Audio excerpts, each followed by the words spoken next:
What's up, guys? Welcome back to Newswave. Yesterday, we had this interesting rumor that was really making the rounds about Microsoft and their next generation Xbox, but seems like there might be a little bit more to the story, and we're going to go over that here today. Also, we are going to be talking about an announcement from Nintendo that appears to be slated for this week, and it's certainly going to cause, we'll say, a reaction online. And then we also had Sony at CES making all kinds of announcements that were sort of gaming related. We'll go over that here today. So if you guys enjoy these videos, make sure you hit that like button. Helps out a ton. And if you're new here to the Small Wave channel, make sure you subscribe down below. And of course, members of the channel do get Newswave early. If you would like to learn more about that, click the join button down below this video.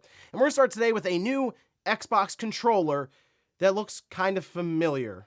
Not necessarily for the Xbox platform, actually one that's a bit more inspired from Sony. We can actually see an image here of it. And yeah, this is called the Competitor. This is from Hyperkin. They also released an entire trailer just sort of showing different shots of this controller, but you can see it pretty much aligns with what you'd expect a DualSense controller for the PlayStation 5 to look like. And it is a wired controller, so keep that in mind. It's not necessarily wireless, but it does work for the Xbox One, Series X, Series S, and PC. It also has Hall effect sticks, but as we noticed with those sticks, they're also symmetrical as opposed to being asymmetrical, which to me at this point is one of the big things that really sets apart Xbox and PlayStation, are having those offset sticks for the Xbox. And I actually kind of prefer having that on the Xbox than the symmetrical on the PlayStation. I don't know. I like the asymmetrical sticks for first-person shooters, and I typically tend to like the symmetrical sticks for more of the third-person action-adventure style games. But in this case, it looks like Hyperkin is just attempting it to see how, I guess, it could sell here. I think the wired part of it is unfortunately a pretty big drawback, but I think that comes down to the way that these controllers connect to the Xbox, and it's just sort of a method they can have in order to ship this thing soonish. So we're still waiting for a release date and pricing on this one. So I guess keep an eye out if you're really one of those symmetrical sticks and a controller that looks like it should be for the PS5, but on your Xbox. Also, we do have Freedom Wars Remastered coming out later on this week, and I'm very excited to pick this one up, but we did have a trailer, which you can see here. And this is just called their system trailer, and it goes over all of the different releases for it. And it actually gives us an idea as to resolution and frame rate, so you can pick and choose exactly where you want to play it. PS5, though, we have 4K at 60 FPS, PS4, 1080p at 60 FPS, Steam, 4K, 60 FPS. I'll be curious to see how this operates, say, on the Steam Deck, which I'm going to assume it's going to run at 60 frames there. But then on the Switch, 1080p, 30 FPS. They also go over a bunch of different features and how the game itself works exactly, especially the online aspect to it, which is actually the most exciting part for me. Yes, there is still like a single player you can go through, but the game really got interesting when you went online back in the day on the Vita. They also have some fun comparison shots showing the 540p Vita versus like 1080p, and it is night and day difference for how those visuals look. So I am really excited to grab this one this week. Actually, that comes out on Friday. Oh, and we did have a sales update for Resident Evil 4 Remake, and it looks like it is rolling along towards 10 million copies sold. As you can see, this was some artwork that was released saying to you, the 9 million plus agents, Happy New Year, and thank you for your support, Capcom Dev 1. And now I guess it looks like everyone was going to bingo, but 9 million copies sold now for Resident Evil 4 Remake. Again, on its way to 10 million copies sold. It's just impressive stuff to see where Capcom is now versus like half a decade ago, actually a little more now, when Monster Hunter World was coming out and they really were unsure as to how things were going to go just in general for that company going into the future. Seems like they have massively turned things around, and they really have the chance now to take all kinds of different risks, bringing back older intellectual properties and franchises that haven't really done much, like Okami or Onimusha. So really cool to see that some of their core franchises continue to roll along when it comes to sales, which, yes, does include Resident Evil. And guys, with some of the quick news out of the way, let's get into the bigger stuff. Let's start right away with a rumor that was circulating very quickly yesterday. I saw it like trending on Twitter, and people were talking then about next generation Xbox in 2026, which in and of itself isn't a new concept. We've already kind of gone over the idea of that happening and how there were some rumors and reports floating around behind the scenes of maybe them targeting that holiday. But now we apparently had a name to go with this, and even sort of a source as to where this info was coming from. We can see this, though, posted up. This is over on Insider Gaming, who's actually citing a person on Twitter, the Ghost of Hope. They say a new rumor has circulated online that the next-gen Xbox called Xbox Prime is targeting a 2026 release date. This news again comes from Ghost of Hope, who has a history of posting primarily Call of Duty leaks. According to Hope, he says that he's heard the next Xbox console is still coming in 2026 and will be called Xbox Prime. He used to say it's unclear if the console's name is the codename or not, and that Infinity Ward's next Call of Duty title, presumably Modern Warfare 4, will be a day one release. So yeah, whatever Call of Duty, I guess in that case, if it is Modern Warfare 4, I guess, that comes out in 2026 and the system is there, yes, it's going to be a day one release. Clearly, Microsoft is going to leverage that incredibly popular intellectual property of Call of Duty to push their next generation device. Now, initially, they said that it will be called Xbox Prime, and then they said, well, not really sure if it's a code name or if that's the actual name that consumers will know it to be.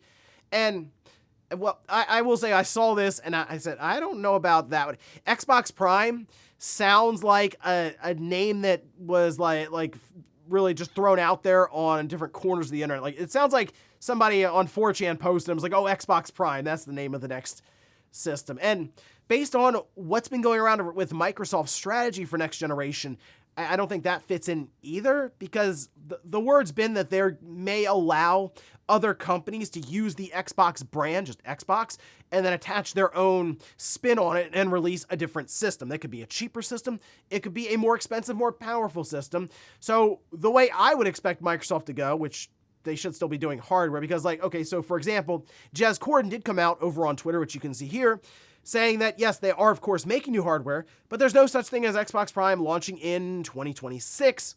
Doesn't seem like he's the only one saying that either. So while Ghost of Hope says it was kind of an open secret that this is a thing, yes, Microsoft is working on new hardware. That's not like that's nothing that's hard to believe at this point. But Xbox Prime, I don't think anyone's really heard of that. So clearly their information's coming from Activision, people who are working on Call of Duty. And yes, if a system is coming out in 2026 or even 2027, they probably know what's happening with that, so they can have Call of Duty shipping right away that holiday to go alongside of it. But I don't know if I would bet on Xbox Prime being a name. In fact, if I was Microsoft, I would just call it Xbox and then just let all these manufacturers put something on the end of it themselves and call it something. So technically, sure, somebody could call it Xbox Prime. Maybe Asus wants to call it that or something, and that's how it comes to be. But in this case, no, I wouldn't put too much stock in Xbox Prime. More hardware from Microsoft for a next generation device, sure, but probably not with this name. Next up, let's talk about a Nintendo announcement that is now expected for this week. And I already know what you're thinking, because we keep seeing these images get out there of the Switch 2. So the Switch 2 has kind of already had all these different announcements. Not necessarily that, though. We're not expecting a new image to come out, although I guess technically one could at any time, it seems like. But in this case, we're expecting Nintendo themselves to make an announcement. And I wanted to bring this up because I already know the reaction that's going to happen online when this does occur, which is going to be like, okay, what's going on? Guys, where is the Switch 2? Because we're actually expecting something around Xenoblade Chronicles X, the definitive edition one coming up, which we can see this posted up over on My Nintendo News, where they say, known video game leaker PRO. Oh yeah, so PRO seems to be back, and I guess just randomly replying to different tweets and occasionally just showing up with likes and stuff that people are noticing. But anyway, they've teased that we will be getting news for the long-awaited remaster of Xenoblade Chronicles X Definitive Edition later this week. And this was done from PRO with simply a little smiling face there, a little smirking face looking to the side, like, yeah, it's gonna be Xenoblade. Now, you might be wondering, what does Nintendo need to really show with Xenoblade Chronicles X that we haven't seen on the Wii U? Well, technically, I'm sure there's some extra pieces here that they have added into the definitive edition. Clearly, the visuals will be better, but you have to remember, Xenoblade Chronicles X was on the Wii U. Not a lot of people had a Wii U, and then with that, compounding on top of it, not a lot of people bought games like Xenoblade Chronicles X on the Wii U, just because there weren't that many people there necessarily, right? So in this case, Nintendo can show absolutely anything, and 95% of people who own a Switch right now, it'll be new to them. I mean, really, that's where we are. Think about it. More than 140, we're probably, nearly 150 million if we haven't passed that yet with this past holiday season for Nintendo. And then you compare that to the 13.5 million systems that sold for the Wii U. Yeah, legitimately 95%. Like, these are all new people to Xenoblade Chronicles X. So in Nintendo's mind, yeah, let's run some trailers. Let's treat it like kind of a new game technically. And look, even though I played it on the Wii U, I'm picking it up again on the Switch because it is actually a really, really cool Xenoblade title. And I wouldn't mind seeing how they adapt it more so to the Switch without like the gamepad or any of the other things they had to do there, just to see what they can accomplish with the Switch as well when it comes to some of the technical aspects, because Monolith Soft is just incredibly impressive when it comes to this hardware and the games they produce. So yeah, I'll be there day one to check it out. That's coming out March 20th, but yeah, I would expect a trailer for Xenoblade Chronicles X this week, and I don't know, Nintendo at some point will show up with the Switch too, but I see it a lot in the comments, and it's like, Nintendo, what are you doing? It's hard to say at this point, because, hey, look at it this way. Xenoblade Chronicles X this week, Donkey Kong Country next week, then maybe it's clear for something Switch 2 related to end January. Who knows? At this point, again, we're all guessing and kind of crossing our fingers, hoping Nintendo can finally make an announcement and just end all this speculation. And apparently leaks coming out of the factory. Next up, let's talk about CES 2025. There are two different companies that I wanted to focus in on here today.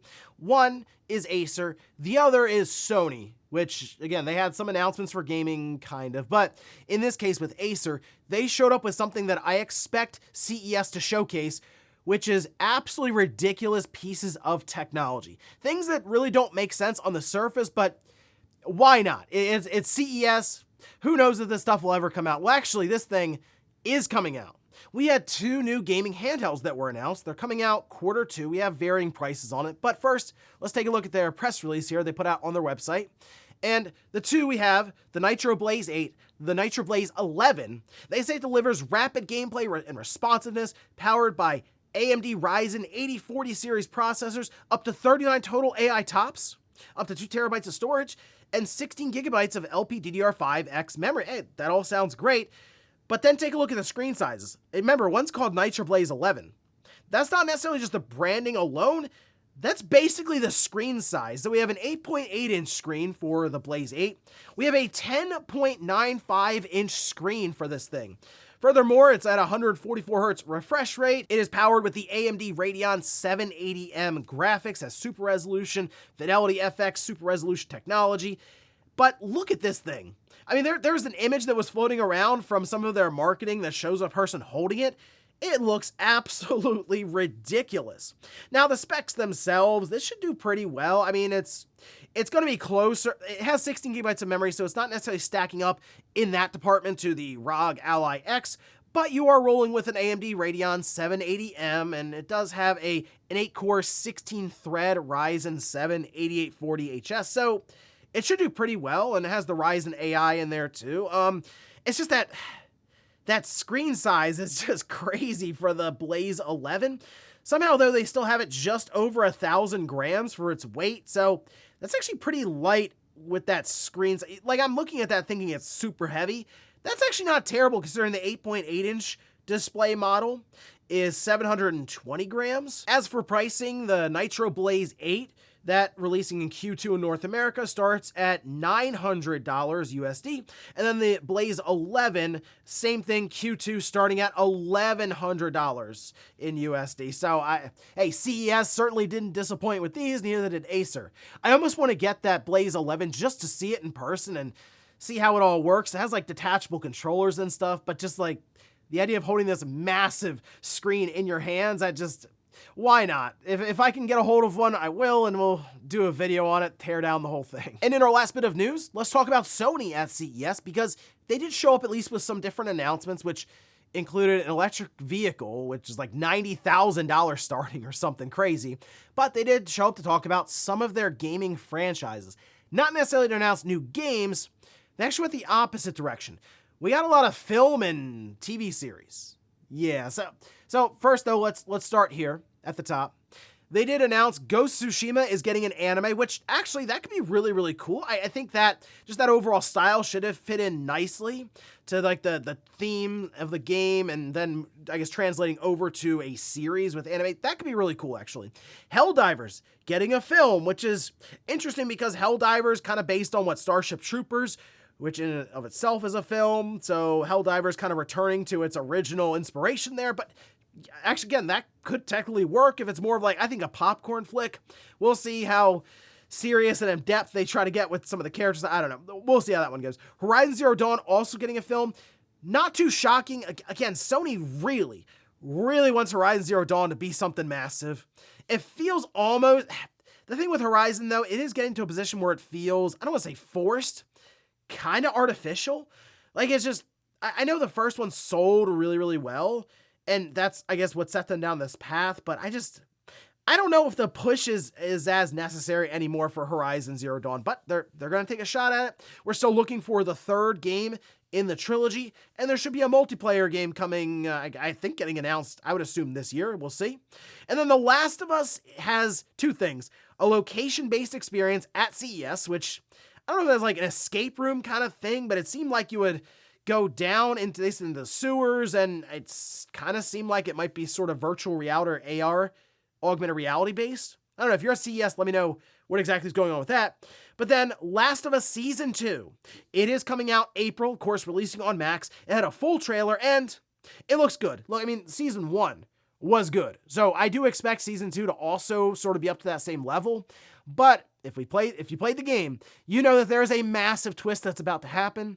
And the thing I've been curious about is how the film and TV series audience, yes, while there is crossover with the gaming audience, clearly there are people who watch Season 1 that have just never played the Last of Us game. So I'm curious how that audience that hasn't really played through the games at all will react to the major twist in, again, it should line up with the game, so in Season 2, although I guess Season 2 could span, there could be 2 seasons that span all of Last of Us Part 2. It's like a somewhat of a longer title at times, right? Like, I think it went a little longer than it needed to, but they could also tell some of these things out of order in terms of the event, so hey, we'll see, but I am certainly looking forward to Season 2. Otherwise, though, yeah, it was a lot of film, a lot of TV, not a lot in terms of new games, like, at all.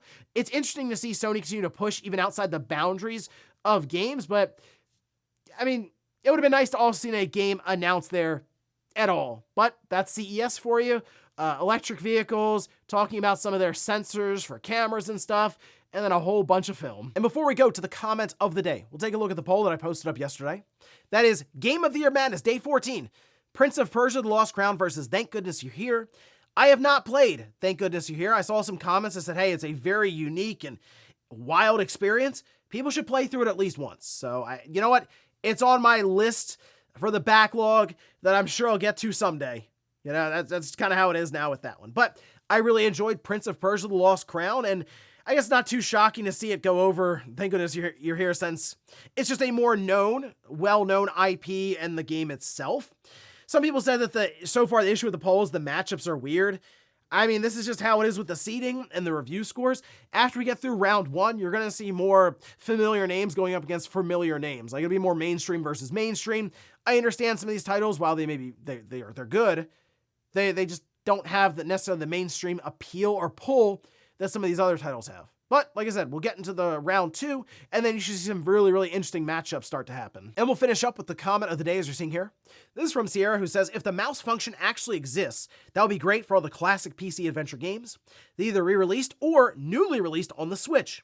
Yeah, you know what's interesting is if that mouse functionality, as you mentioned, exists and is a thing Nintendo's about to introduce, that could open up, I think, a lot of these ports for, as you mentioned, adventure games like point-and-click games, but just all kinds of titles that would normally rely heavily on a mouse to go to the Switch too.